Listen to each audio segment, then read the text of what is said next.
Dear students, in previous class we were discussed about what is the Rayleigh quotient and what is the numerical range of a bounded operator.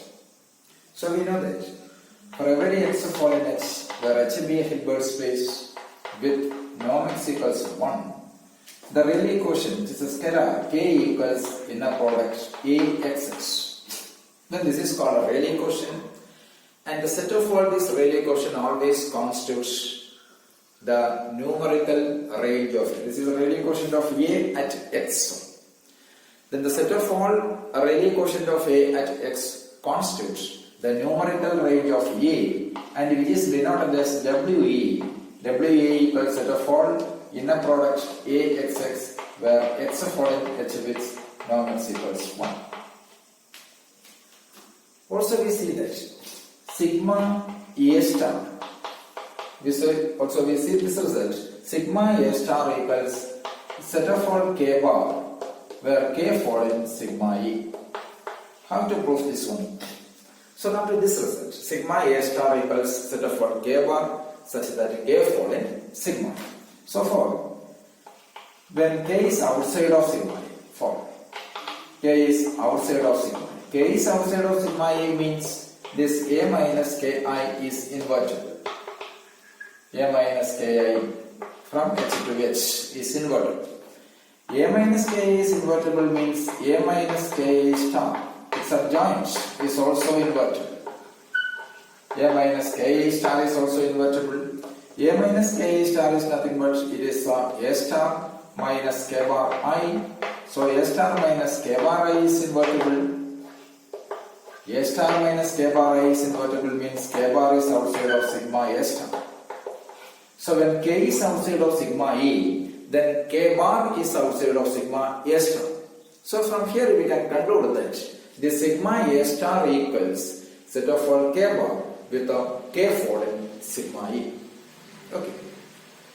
Now we also see that this numerical range, that is W of E, is always bounded. W of A is less than or equals to norm A. This is we already proved in previous class. The numerical range is always bounded. Means the set of all Rayleigh quotient of a bounded operator at x is always bounded.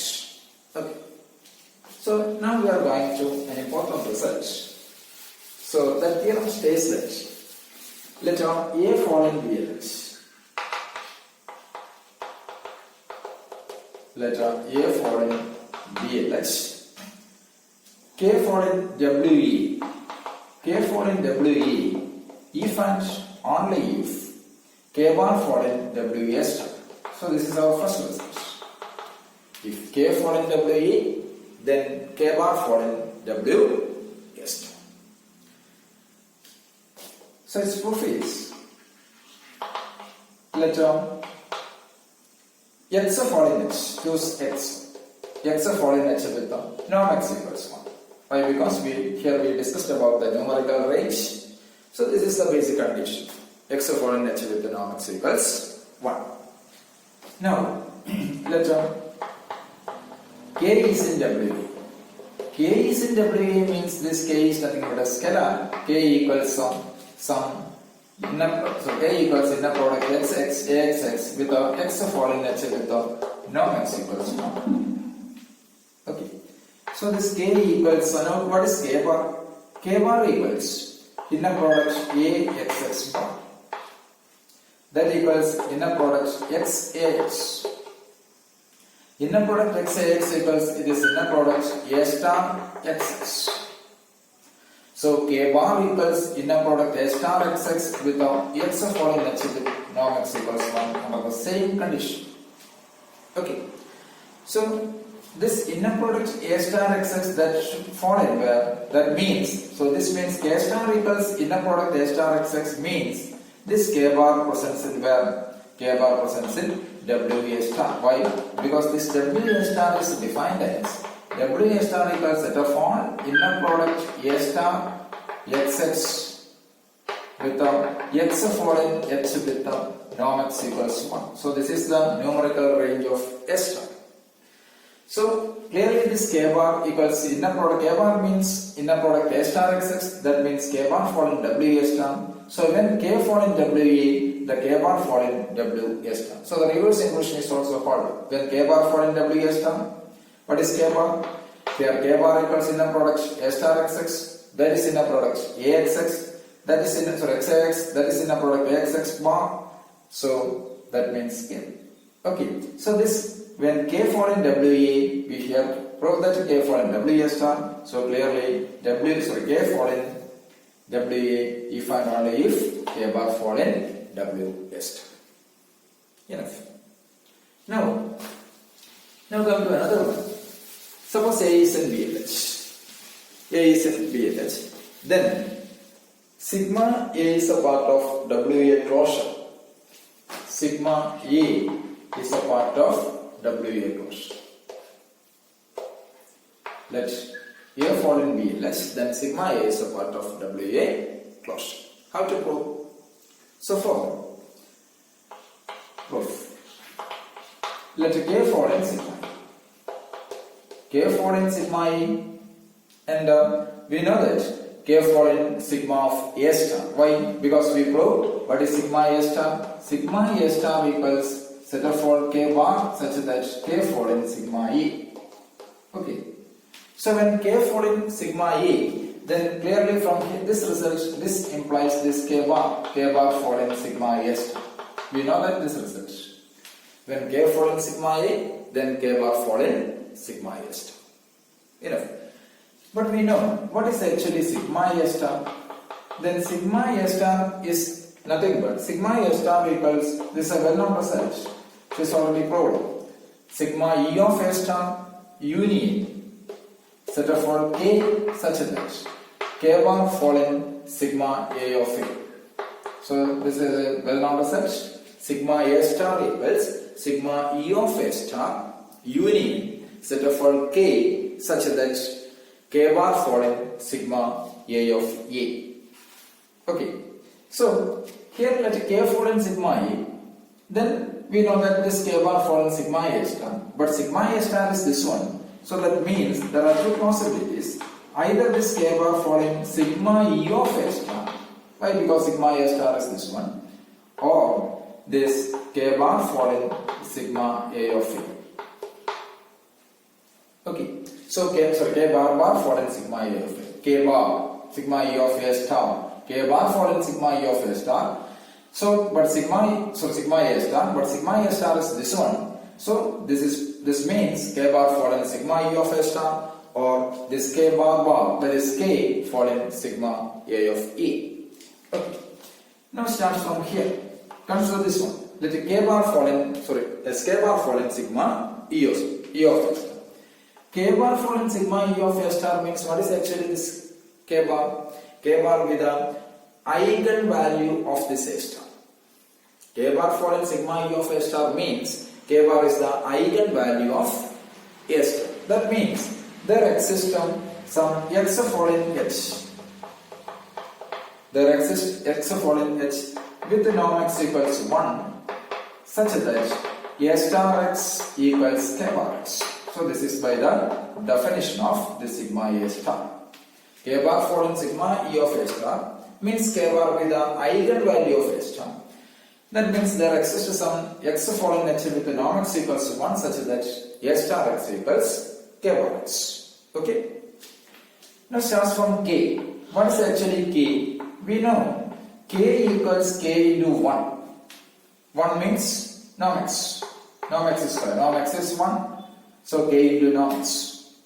Or norm x square is also 1. So that equals it is k into inner product xx. So k equals k into inner product xx. That means k equals k into inner product xx means by the linearity it is inner product kxx. This is because of norm x equals 1.